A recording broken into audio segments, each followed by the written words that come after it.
नमस्कार। Study with students के इस यूट्यूब चैनल पर आप सभी का हार्दिक स्वागत है।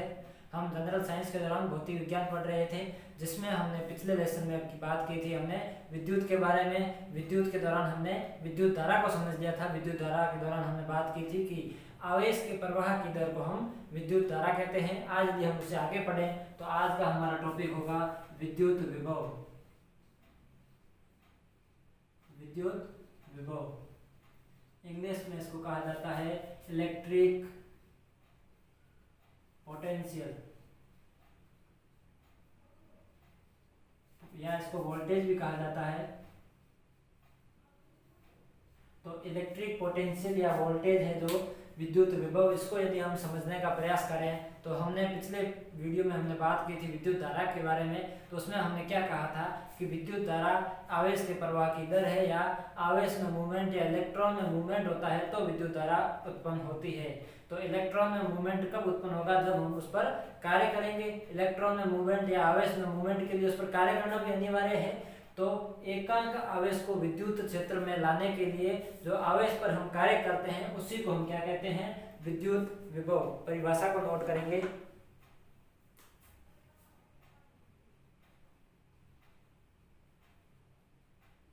विद्युत विभव एकांक आवेश को विद्युत क्षेत्र में लाने के लिए आवेश पर किया गया कार्य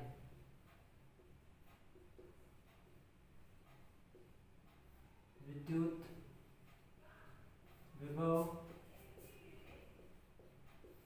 कहलाता है। परिभाषा को देखेंगे कि एकांक आवेश को विद्युत क्षेत्र में लाने के लिए जो आवेश पर हम काम करते हैं, कार्य करते हैं, उसी को हम क्या कहते हैं? विद्युत विभव। विद्युत विभव के यदि सूत्र की बात करें तो क्या हो जाएगा? विद्युत विभव, इसको हम V से भी लिखते हैं कई जगह E से भी लिखा जाता है, और पोटेंशियल के कारण इसको P से भी लिखते हैं। तो V, E या P बराबर कार्य बटा आवेश। कार्य बटा आवेश, कार्य को हम W से लिखते हैं और आवेश को Q से लिखते हैं। तो फॉर्मूला देखेंगे हम कि विद्युत विभव बराबर कार्य बटा आवेश। यदि बात करें इसके मात्रक के बारे में तो मात्रक क्या हो जाएगा? कार्य का मात्रक सब जानते हैं जूल होता है, और आवेश का मात्रक कूलाम होता है। तो जूल पर कूलाम या जूल प्रति कूलाम किसका मात्रक हो गया? विद्युत विभव का। तो आप बात करोगे कि सर हमने तो विद्युत विभव का मात्रक है वह वोल्ट देखा है। तो सही बात है, जूल बटा कूलाम को ही हम क्या कहते हैं? वोल्ट। तो जूल पर कूलाम लिखो या फिर वोल्ट लिखो, एक ही चीज है। वोल्ट को स्मॉल v से लिखा जाता है, स्मॉल v से डिनोट करते हैं।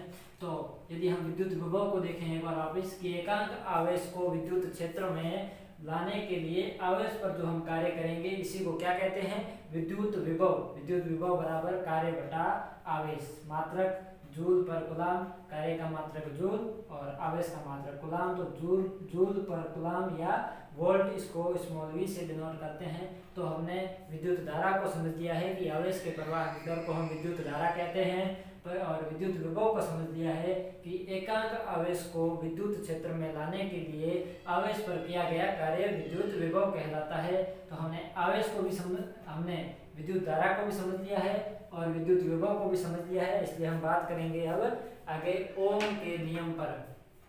ओम का नियम, ओम का नियम। तो विद्युत इलेक्ट्रिसिटी से संबंधित एक ओम नाम के वैज्ञानिक थे। इन्होंने भी एक नियम दिया है। ये ओम वैज्ञानिक का पूरा नाम था जॉर्ज साइमन ओम। इन्होंने जो नियम दिया है इसको हम समझेंगे सबसे पहले, उसके बाद में इसको लिखेंगे। तो इन वैज्ञानिक ने कहा था कि विद्युत धारा उत्पन्न होने के लिए इलेक्ट्रॉन में मूवमेंट या आवेश में जब मूवमेंट होता है तो उसके लिए हमें कार्य करना पड़ता है या वोल्टेज देना पड़ता है। हमने इसमें भी देखा था कि एकांक आवेश को विद्युत क्षेत्र में लाने के लिए आवेश पर किया गया कार्य ही विभव कहलाता है। तो जब आवेश में मूवमेंट होगा तो धारा उत्पन्न होगी। तो आवेश में मूवमेंट के लिए जो हमें कार्य करना पड़ेगा या वोल्टेज देना होगा, तो हम जानते हैं कि वोल्टेज देंगे तभी धारा उत्पन्न होगी या धारा के मान में वृद्धि होगी। तो विभव को यदि हम बढ़ाएंगे तो धारा के मान में भी वृद्धि होगी, अर्थात V समानुपाती I। ओम वैज्ञानिक ने कहा कि विद्युत विभव है या विद्युत धारा के समानुपाती होता है, अर्थात यदि हम विभव बढ़ा दें तो धारा I के मान में भी वृद्धि होगी। यदि हम विभव को कम कर दें तो धारा या I है इसकी वैल्यू कम हो जाएगी, विभव को बढ़ाएंगे तो धारा बढ़ जाएगी। ठीक है, तो हम जानते हैं कि गणित में जब हम कांस्टेंट लाते हैं, कब? जब हम समानुपात का चिन्ह हटाते हैं। तो समानुपात का चिन्ह हटाने के लिए एक नियतांक लाते हैं। तो इसको यदि हम सॉल्व करें आगे तो V बराबर IR, यहाँ R कांस्टेंट है जिसको हम क्या कहते हैं? प्रतिरोध। इंग्लिश में इसको कहा जाता है रेजिस्टेंस। तो प्रतिरोध यहाँ R है, यहाँ I क्या है? धारा है, और V विभव है। तो इन वैज्ञानिक ने कहा कि जो विभव है वह धारा के समानुपाती होता है, लेकिन ये कंडीशन कब लागू होती है? इसके लिए कंडीशन है ताप नियत रहना चाहिए, ताप नियत होना चाहिए।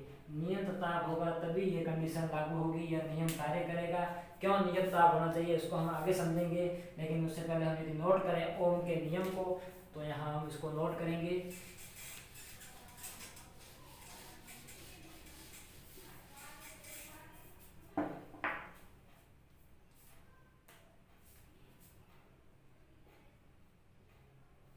नियत ताप पर किसी चालक से प्रवाहित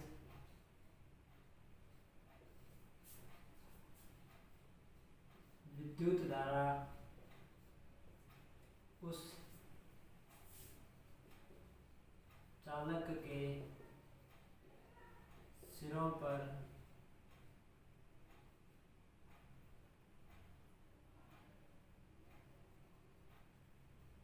प्रवाहित विद्युत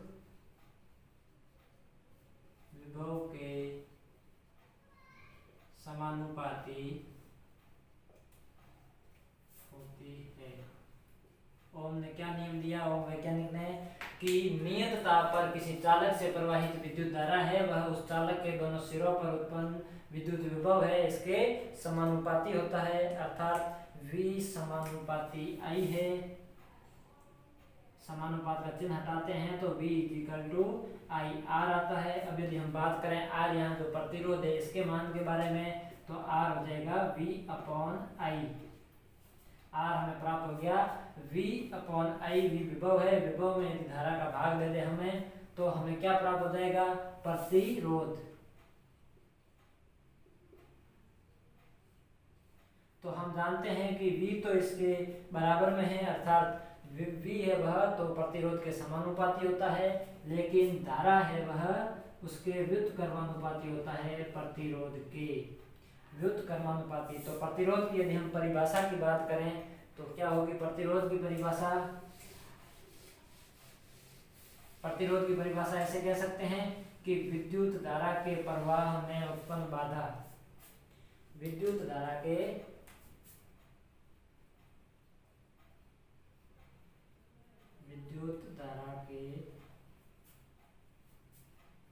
प्रवाह में उत्पन्न